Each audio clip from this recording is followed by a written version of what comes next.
ప్రతి అడ్జస్ట్మెంట్ రెండు సార్లు మనం టచ్ చేయాలి.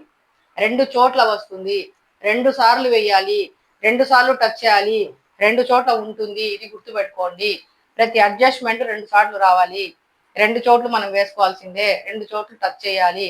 అది ఎలాగో ఇప్పుడు చూద్దాం. ఇప్పుడు ఒకసారి వేసేసాం కదా, చూడండి అన్నిటికీ సింగిల్ టిక్ పెట్టా కదా. సింగిల్ టిక్ పెట్టినవంతా ఒకసారి వేసామని అర్థం. సింగిల్ టిక్ పెట్టిందంతా ఒకసారి వేసాం కాబట్టి ఒకసారి టిక్ పెట్టాను. ఇప్పుడు మళ్ళీ డబుల్ టిక్ వచ్చినప్పుడు క్రాస్ చెక్ చేద్దాం. ఓకే, మీరు వీలైతే దీన్ని స్క్రీన్ షాట్ తీసేసుకోండి. మనం రబ్ చేసి నెక్స్ట్ అకౌంట్ వేయాలి. క్యాపిటల్స్ అకౌంట్స్ ఉన్నాయి. న్యూ పార్ట్నర్ క్యాష్ తెచ్చాడు, క్యాష్ అకౌంట్ వేయాలి, మళ్ళీ బ్యాలెన్స్ షీట్ వేయాలి ఫైనల్. ఓకే, స్క్రీన్ షాట్ అయిపోయిందా? ఓకే, రీవాల్యుయేషన్ అకౌంట్ లో ఇప్పుడు మనకి ఈ ప్రాఫిట్స్ గుర్తు పెట్టుకోవాలమా. ప్రాఫిట్ చూడండి, అభిషేక్ కి ఎంత వచ్చింది? అభిషేక్ 480 వచ్చింది. నెక్స్ట్ సునీల్ కి ఎంత వచ్చింది అంటే 320 రూపీస్ వచ్చింది. 320 రూపీస్ సునీల్ కి వచ్చింది. ఓకేనా? ఇప్పుడు మనకు రీవాల్యుయేషన్ అకౌంట్ అయిపోయింది. రీవాల్యుయేషన్ అకౌంట్ అయిపోయిన తర్వాత మనము క్యాష్ అకౌంట్ వేద్దాం. క్యాష్ ఎందుకు తీసుకోవాలి అంటే ఆల్రెడీ సంస్థలో క్యాష్ ఉంది. అడిషనల్ గా సి ఏం చేశాడు? సి కాదు, ఎవరు? తిలక్ ఏం చేశాడు? అడిషనల్ గా అమౌంట్ తెచ్చాడు. కాబట్టి క్యాష్ అకౌంట్ వేయాలి. 2 నేను సింపుల్ గా వేస్తున్నాను, మీరు మాత్రం నీట్ గా వేయండి.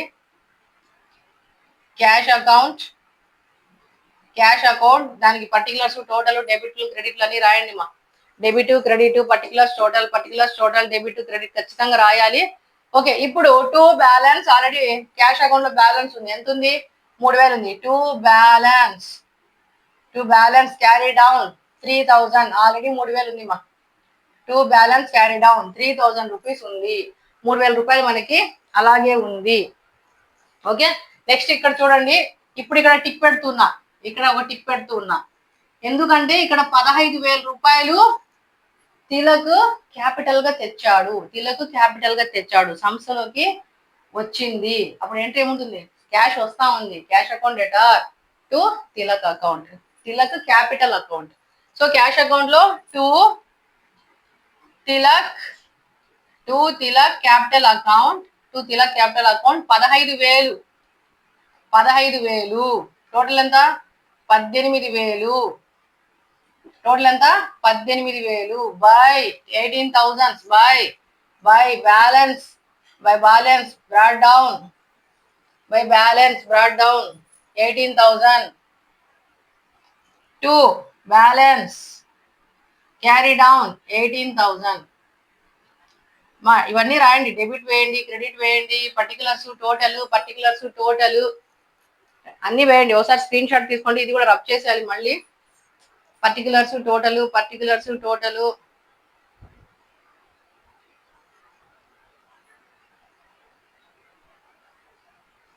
ఓకేనా?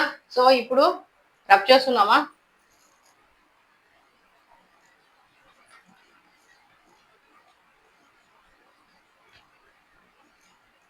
ఓకే,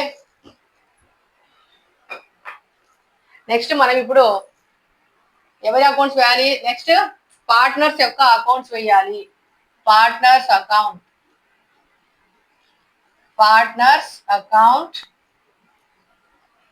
పార్ట్నర్స్ ఎంతమంది? 3. సో ముగ్గురి అకౌంట్ కూడా వేయాలి. ఆ ముగ్గురు అకౌంట్స్ ని కూడా వేయాలి. సరిపోతాయా లైన్స్? స్పేస్ సరిపోతుందా? ఇంకా తగ్గించాలి. స్పేస్ సరిపోవట్లేదు, ఇంకా తగ్గించాలి. ఓకే, ఇంకొంచెం చిన్నవిగా వేద్దాం. ఓకే, ముగ్గురికి వేయాలి మా. 3 పార్ట్నర్స్ ఉన్నారు కాబట్టి ముగ్గురికి లైన్స్ వేయాలి. ఓకే,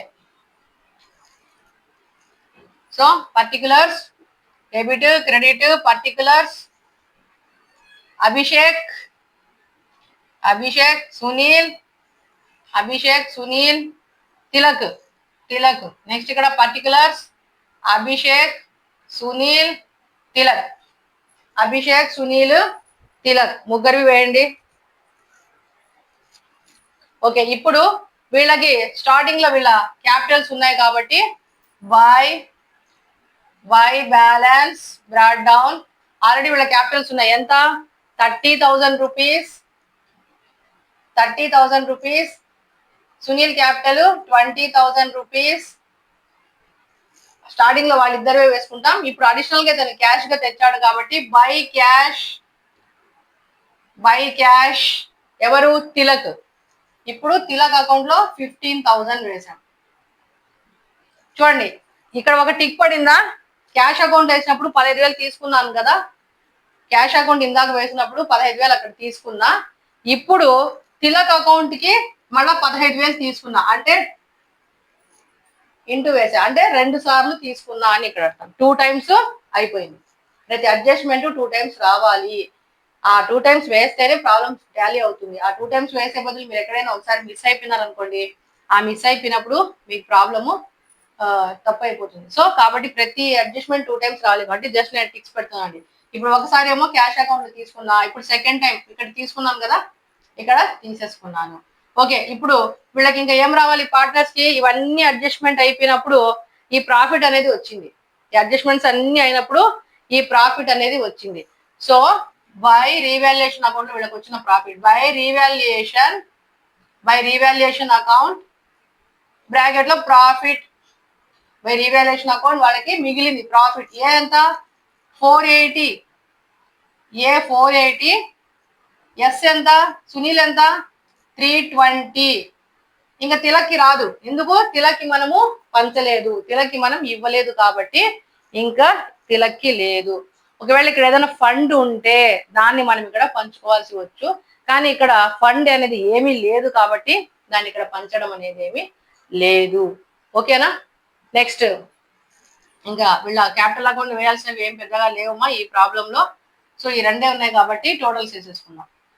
టోటల్స్ ఎంత? 15,000, 20,300, 30,480.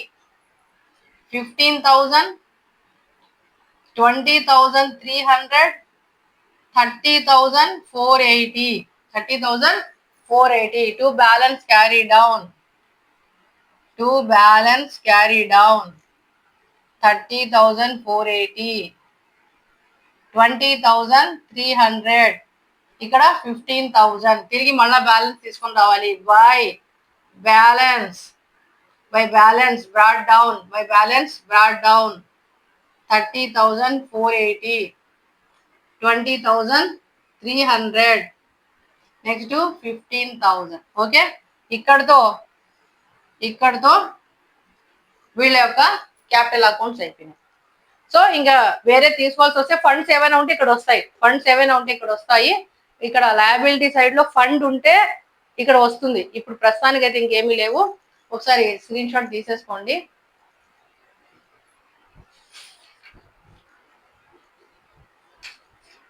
ఓకే, నెక్స్ట్ బ్యాలెన్స్ షీట్ వేయాలిమా. ఇది అయిపోయిన తర్వాత బ్యాలెన్స్ షీట్ వేసుకోవాలి. బ్యాలెన్స్ షీట్ టాలీ అవ్వాలి మా. బ్యాలెన్స్ షీట్ వేస్తే బ్యాలెన్స్ షీట్ టాలీ అయిపోవాలి. అప్పుడు టాలీ అయితే మన ప్రాబ్లం కరెక్ట్ అయినట్టు. ఓకే,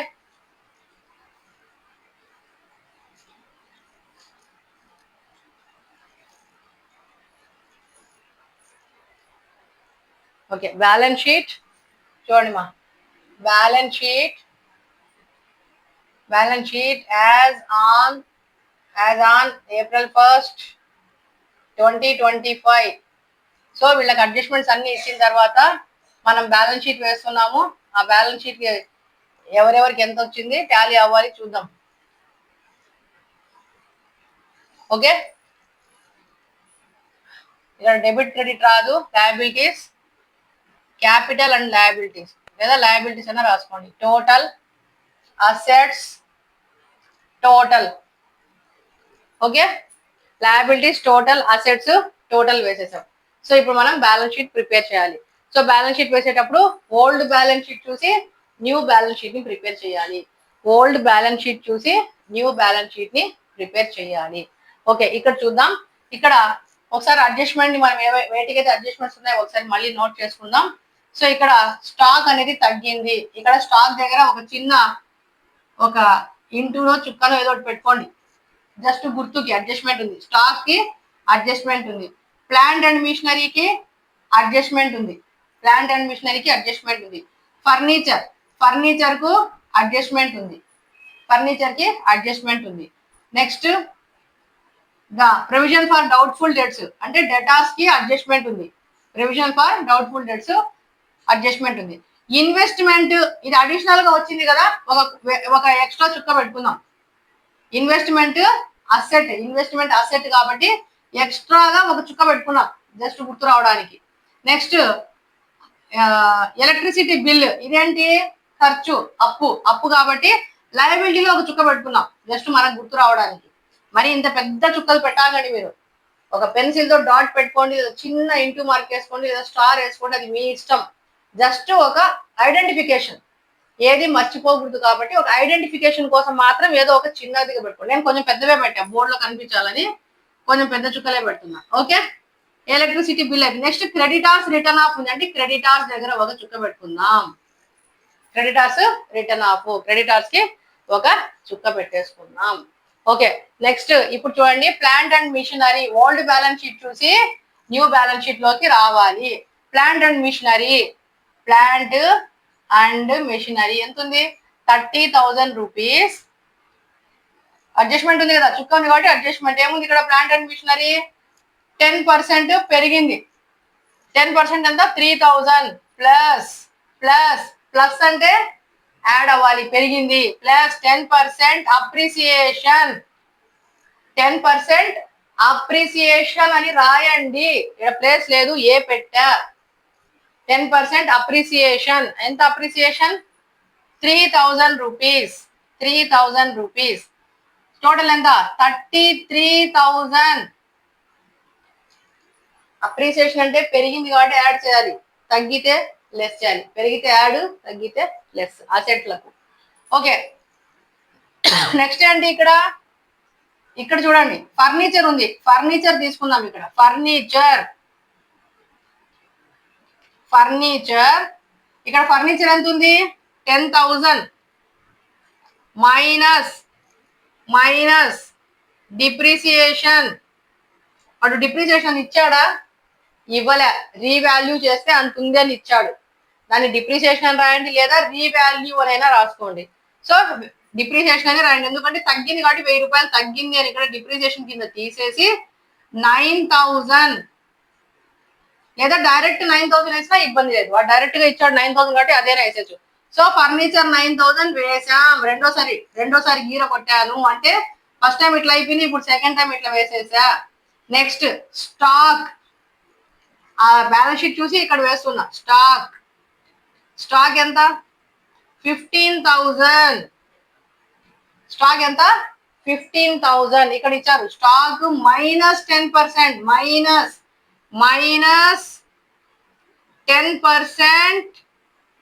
మైనస్ 10% ఏమైంది? డిక్రీజ్డ్ లేదా డిక్రీజ్డ్ అంటే డిక్రీజ్డ్ అని రాసుకోండి.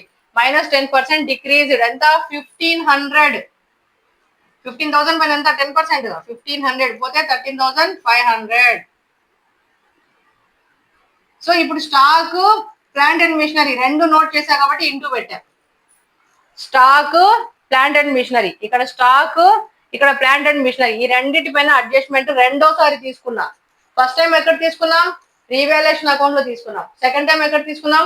బ్యాలెన్స్ షీట్ లో తీసుకున్నాం. ప్రతి అడ్జస్ట్మెంట్ 2 times రావాలి, ప్రతి అడ్జస్ట్మెంట్ 2 times కనిపించాలి. ఓకే, సో ఇవి ఇంటూలు పెట్టాను. సెకండ్ టైం 1 time ఇలా వేసాం, సెకండ్ టైం ఇలా వేసాం, అయిపోయింది. నెక్స్ట్ ఏంటి? స్టాక్ అయిపోయిన తర్వాత డెటార్స్ ఎంత ఉన్నారు? 12,000 minus 5% provision for doubtful debts. PDD 5%. మీరు ఫుల్ గా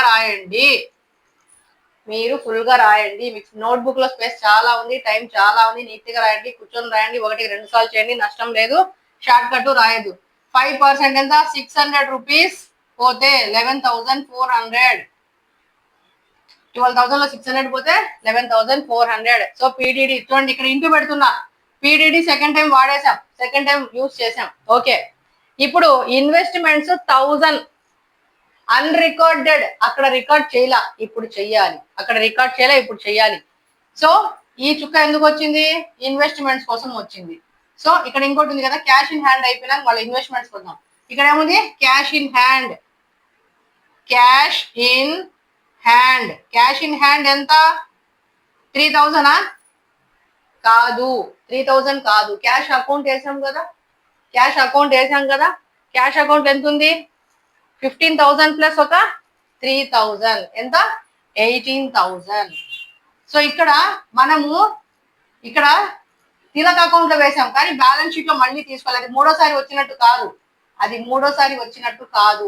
తిలక్ అకౌంట్ అనేది పర్సనల్ అకౌంట్, అది మళ్ళీ ఇక్కడ మనం చూపించేస్తాం చూడండి దాన్ని.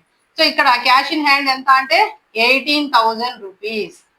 18,000 ఆల్రెడీ మనం అకౌంట్ వేసాం కాబట్టి డైరెక్ట్ 18,000 వేసేయండి, ఇబ్బంది ఏం లేదు. ఆల్రెడీ అకౌంట్ వేసాం కాబట్టి 18,000 వేసేయండి. నెక్స్ట్ ఇక్కడ ఓకే, ఇంక ఇక్కడ డాట్ ఒకటి ఉంది, ఇంకోటి రావాలి. ఏంటది ఇన్వెస్ట్మెంట్. చూడండి ఇన్వెస్ట్మెంట్ మళ్ళీ కొట్టేస్తున్నా. ఇన్వెస్ట్మెంట్స్ ఇవి అక్కడ అన్రికార్డెడ్, ఇప్పుడు record. Investments 1000 rupees. Investments 1000 rupees. Next investment 1000 rupees. So asset side అయిపోయింది, ఇంకా అడ్జస్ట్మెంట్స్ ఉన్నాయి. అసెట్ సైడ్ అయిపోయింది, అడ్జస్ట్మెంట్స్ ఇంకా ఉన్నాయి. ఇప్పుడు లయబిలిటీ సైడ్ వద్దాం. లయబిలిటీస్ లో ఉన్నాయి క్రెడిటార్స్. క్రెడిటార్స్ క్రెడిటార్స్ ఎంత 20,000. క్రెడిటార్స్ ఏమో 20,000. ఇక్కడ ఏమి ఇచ్చారు క్రెడిటార్స్ కి రిటర్న్ ఆఫ్ 100 రూపీస్ ఉంది. సో ఇక్కడ చూడండి ఇంటూ పెట్టారు. So 100 minus return of 100 19,900. 19,900. ఇప్పుడు క్యాపిటల్స్ కి ముందు ఇంకా ఇక్కడ ఒక అడ్జస్ట్మెంట్ ఉంది. ఏంటంటే ఎలక్ట్రిసిటీ బిల్ ఉంది చూడండి, ఇది మనం తీసుకోవాలా. ఇప్పుడు ఇక్కడ తీసుకుంటున్నాం ఎలక్ట్రిసిటీ బిల్. ఎలక్ట్రిసిటీ బిల్ ఎంత 200 రూపీస్. Electricity bill 200 rupees. 200 అనా 200. నెక్స్ట్ ఇప్పుడు క్యాపిటల్ అకౌంట్. అభిషేక్ క్యాపిటల్ ఎంత 30,480 వస్తుంది కదా, లాభము ప్లస్ క్యాపిటల్ 30,480. సునీల్ 20,320. 20,320. తిలక్ ఎంత 15,000. ఇది మీరు క్యాపిటల్ అకౌంట్ చూసి వేయాలి. క్యాపిటల్ అకౌంట్ మనం రబ్ చేసాం, బోర్డు మీద లేదు, మీకు నోట్బుక్ లో ఉంటుంది చూడండి. సో అభిషేక్ 30,480, సునీల్ 20,320, తిలక్ 15,000. టోటల్ ఎంత 800 5 65,000. 65 నేనా 3 4 5 6 7 75,000. 75,800. ఇప్పుడు మనం టోటల్స్ చేద్దాం. ఇప్పుడు టోటల్స్ చేస్తే టాలీ అవ్వాలి. 4 9